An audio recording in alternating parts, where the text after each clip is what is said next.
এই ঝুমু কি করতেছস? মাত্র দুয়ার ঝাড়ু দিতেছস। এই আমার চা কই আমার ভাবি কি আজকে না ঘুম থেকে উঠতে একটু দেরি হয়ে গেছে। একটু দেরি হয়ে গেছে? জমিদারের মতো ঘুমাইলে কাম হইব? ঘরে যে কাজ কাম রয়েছে এগুলি কারা করবো? এই জমিদারের জি ভাবি আমি ঝাড়ু দিয়ে আসতেছি, তারপর ঝাড়ু দিয়ে আসতেছি। তুই জানোস না আমি ঘুমের থেকে উঠলে আমার চা লাগে রুটি লাগে। আজকে বানাস নাই কেন? তাড়াতাড়ি নাস্তা বানাস নাই কেন? ভাবি আজকের জন্য আমার মাফ করে দাও। আমি মা তোরে মাফ করুম? গিলার বেলায় তো কম গিলস না। হ্যাঁ আমার কাছে মাফ করবার। আজকে থেকে তোর খাওয়া বন্ধ। যা আমার নাস্তা বানাই নিয়ে।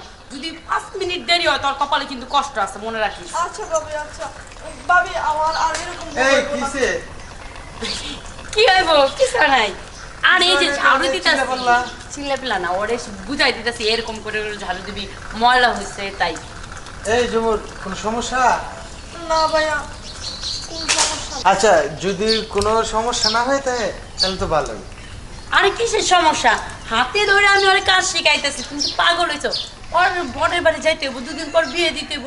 কাজ কাম যদি ঠিক মতো না করে তাহলে তো সমস্যা, বুঝো নাই? আর কিছুই না। কিরে জুমা, আমি তোর কখনো বকি বল? না দেখছো? আসলে আমার বোনটা অনেক ভালো, কারণ আমি বাইরে থেকে সবকিছু দেখছি, সবকিছু শুনছি। তুমি যেভাবে আমার বোনটাকে অত্যাচার করতেছো, মানুষকে মানুষ এভাবে অত্যাচার করে না। কি বলতাছো? একটা কাজ শিখাইতে গেলে গোড়ে কি অত্যাচার? তুমি না। আমার ভুল বুঝতাছো। ভুল বুঝতেছি না। সকালে তোমার চা কই, কফি কই, এটা কই, সেটা কই, তুমি আমার বোনের কাছ থেকে চাও। আরে আমার বোন যদি বিয়া দেয় তাহলে 2 দিন পরে তার শ্বশুর বাড়িতে চলে যাবো, আর সেই বোনটাকে তুমি দিনের পর দিন খাটাইতেছো। আমি সব দেখি। শোনো, তুমি ভুল বুঝতাছো। কাজ কাম মেয়েদের শেখা উচিত। মেয়েরা কাজ না করলে করবো কে?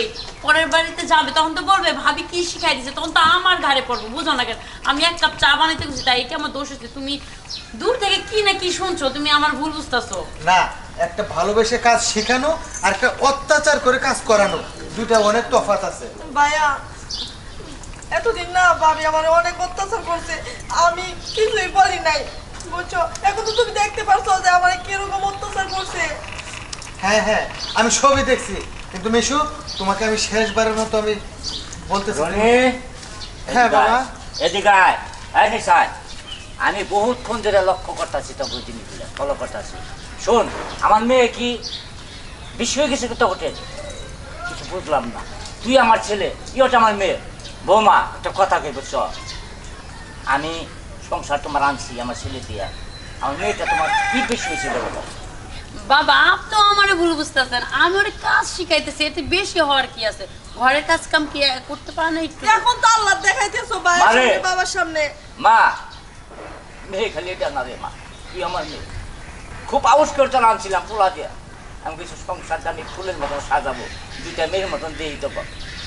রনি, আমার মেয়ে জন্মে চলছে, আমি মেয়ে চলে গেলাম। না বাবা, তোরা থাক। না না না বাবা, তুমি যাও না। আমি চলে যাবো, আমি তোমরা যদি থাকবো চলে না যাও, ভাবির বাসায়। আমি আমার কিভাবে অনেক থাকবো? অত্যাচার করে। মিশু, বাবা, তুমি আমি কিন্তু আর কাজটা থাকবো না। একেবারে ঠিক করো না। তুমি বাবার কাছে ক্ষমা চাও। বাবা আপনি কই যাবেন? দেখেন আমার মাফ করে দেন, আমি যা করছি ভুল করছি। মারে একটা জিনিস ভাবছি বুঝছো, তগলে বাসুমার কদি ও আমার মেয়ে, তুই আমার মেয়ে।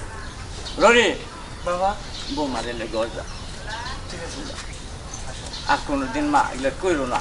মারে বাবা ভাবি যখন বুঝছো, বড় ভাবি করতেই পারে ভুল, ওরা লয়ে মনে কিছু বাবা নিছে আমি না। অনেক সহ্য করছি, যা। আমি আর কত সহ্য করবো? শোন, আমার মুখের উপর কথা বলবি না তুই। আমি যেটা বলছি এটাই সই।